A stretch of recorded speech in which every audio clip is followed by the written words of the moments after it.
Hello and welcome to all our viewers in Nigeria and around the world to Midday News on Global Television. We are live in the nation's capital, Abuja. I am Anthony Momodio. Members of the Senior Staff Association of Nigerian Universities and the Non-Academic Staff Union have begun a nationwide strike Monday over alleged unfair treatment and disparity in the payment of salaries by the federal government. Last Monday, the union threatened to shut down hostels and power supply in universities across the country if the federal government fails to meet its demands before March 18, 2024. National President of SANU, Mohammed Ibrahim, said his members, including vice chancellors, registrars, and bosses, have not been paid 2022 arrears. The All Progressive Congress APC has settled for Honorable Dennis Idahosa as its deputy governorship candidate in the September 21st Edo governorship election. APC National Chairman Abdullahi Ganduje and National Secretary Senator Ajibola Bashiru are to present Senator Monday Okpebelo, the party's flag bearer, and his running mate to President Bola Tinubu Ahmed at the Villa today. Idahosa is to replace Honorable Omorege Ogbede Ihama, who was announced by the governorship candidate last week as his running mate. The 8 lawmakers suspended by the Zamfara State House of Assembly said they had been hunted out of the state by political talks for exposing the increasing wave of insecurity in the state. They also said the House had written to them to return their official vehicles to the clerk. While addressing a press conference in Zaria, Kaduna State, the lawmakers alleged that some security agents had been sent to hunt them without any reason, a situation which made them to go into hiding. Bashir Aliyu, who spoke on behalf of the suspended lawmakers, said they would not be silenced until action was taken to tame the high level of insecurity in Zamfara.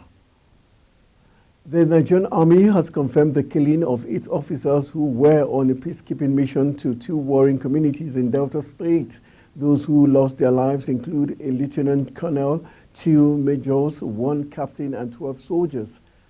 While confirming the incident, the Director of Defense Information, Brigadier General Tuku Gusau, says the unfortunate incident occurred when the troops responded to a distress call after the communal crisis between the Okuama and Okoloba communities, both in Delta State.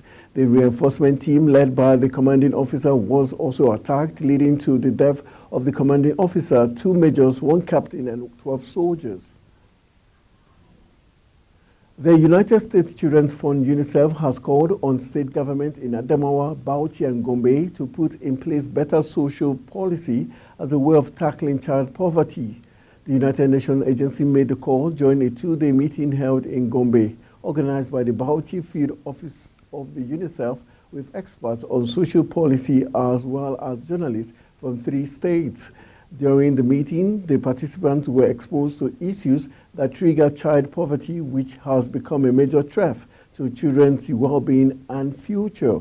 UNICEF social policy specialist Dr. Yusuf Aouta made a presentation on child poverty and its drivers, as well as the multi-dimensional child poverty in Adamawa, Bauchi, and Gombe states, using recent poverty statistics as it affects children.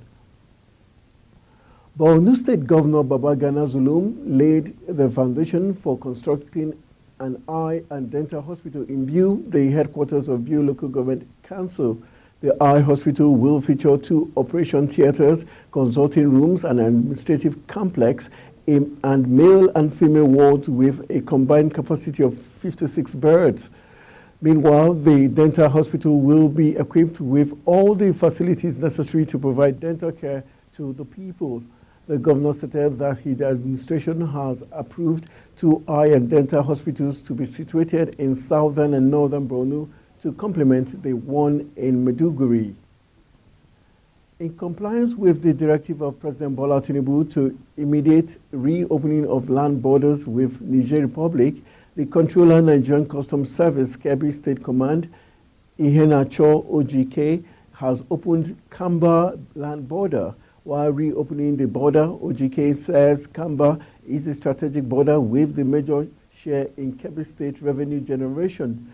The border reopening is aimed at paving the way for legitimate trade that will impact positively on the nation building, not permission for importation of prohibited items that will threaten the economy and compromise national security.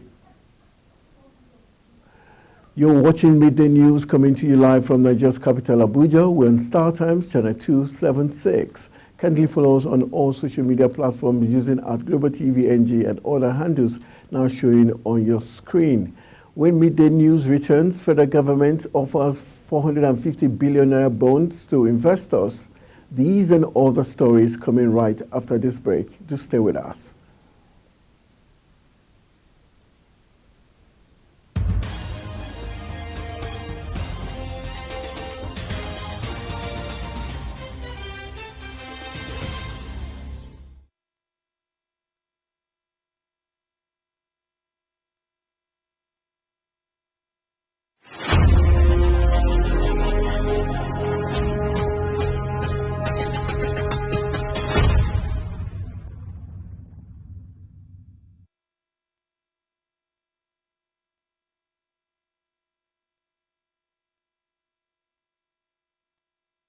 Welcome back from the break. This is Global Television bringing you live broadcasts of Midday News. Thank you for staying with us. On the foreign scene, North Korea fired a ballistic missile, Seoul's military said, as U.S. Secretary of State Antony Blinken visited South Korea to meet top officials and attend a democracy summit. Blinken is in Seoul for the third Summit for Democracy, an initiative of U.S. President Joe Biden, which the South is hosting this week, and is said to meet his Korean counterpart on the sidelines for talks. Key security allies, Washington and Seoul, wrapped up one of their major annual joint military training exercises last week, prompting angry rectors and tit-for-tat drills from nuclear-armed Pyongyang. Japan also confirmed the launch with the Japan Coast Guard, saying the objects appear to have already fallen. Key Russian ally China congratulated President Vladimir Putin on his election victory. With 99% of polling stations having submitted results, Putin had secured 87.33% of all votes cast. Official election data showed Monday, according to state news agency RIA. It was a record victory for Putin in a presidential election where he faced no genuine competition. Putin heaped praise on Beijing, saying he was sure that in the coming years they will only strengthen and build up their relations and achieve common successes for the benefit of the Chinese and Russian peoples. In business, no fewer than 17 out of the existing 24 deposit money banks may be unable to meet the Central Bank of Nigeria's capital requirement if it is increased from its current 25 billion naira. The CBN Governor Olayemi Kadoso had in several fora stated that the Apex Bank would consider an increase in the minimum capital base of banks in the country as part of its effort to strengthen their capacity to support Nigeria's drive to become a $1 trillion economy by 2026. The current capital base is stratified based on the type of banking license. Banks with regional, national, and international licenses are currently expected to maintain a minimum capital base of 10 billion naira, 25 billion naira, and 50 billion naira, respectively. The Nigerian Army has expressed concern about the inadequate power supply in the Ikeja military cantonment, Lagos. This is as the federal government allocated 12.7 billion naira for the mass metering project in all army formations. Minister of Power Adebayo Adelabu spoke during the flag of the metering exercise at the headquarters of the 9th Brigade of the Nigerian Army Ikeja military cantonment. According to a statement by his media aide Bolaji Tunji, Adelabu explained that the current exercise, the sum of 12.7 billion naira has been released out of the total of 40 billion naira for the mass metering project. The minister had stated that the mass metering in army formations nationwide will enable enhance monthly appropriate billings and ease collections, adding that the overall intention is to make estimated billing a thing of the past. The federal government is seeking to raise 450 billion naira from the investing public in a new debt insurance aimed at bringing government deficit and deepening the domestic capital market. It was learned that Debt Management Office DMO, which oversees the issuance and management of Nigeria's sovereign debt, will conduct a primary market auction PMA for 3 issuances through which it aimed to raise the funds. The 3 bonds on offer included a new issuance, the 3-year FGN March 2027, and the reopening of the 7-year 18.50% FGN February 2031, and the 10-year 19% FGN February 2034 bonds. The federal government has provided clarifications regarding the recent Memorandum of Understanding between the Ministry of Transportation and MPH Rail Development Limited, a construction firm from the United Kingdom. According to the government, the agreement is not considered binding. This follows recent reports stating that the federal government entered into a Memorandum of Understanding with an unknown company. The International Fund for Agricultural Development, IFAD, says it is committed to collaborating with international community in addressing food security and nutrition challenges.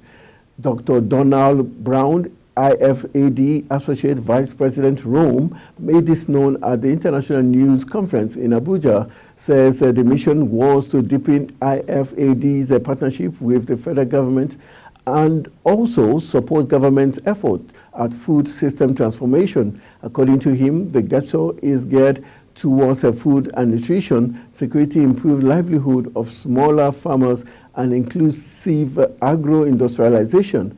He further says IFAD worked in rural communities with smallholder farmers to improve food security and agriculture, adding that the organization had a strong partnership with government. He assured that the organization would design a new project to support the government's food production and value chain on climate adaptation.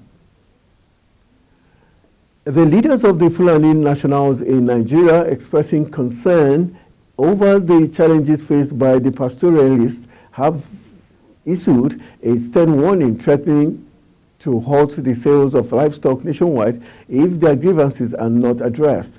The communique issued at the end of the Fulbe National Security Summit organized by the Mieti Allah Cattle Breeders Association of Nigeria, MACBAN, said presented by the National President of MACBAN, Baba Uthman Ingezama emphasized that pastoralists have been unfairly targeted for crimes in the country, joined by the leaders of the Tabita Apulaku International and Fulbe Global Development and Right Initiative.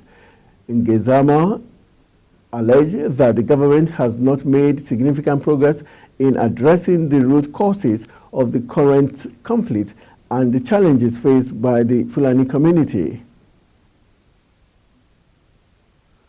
That's it on Midday News, and it came to you live from Nigeria's capital, Abuja. We're on StarTimes, channel 276.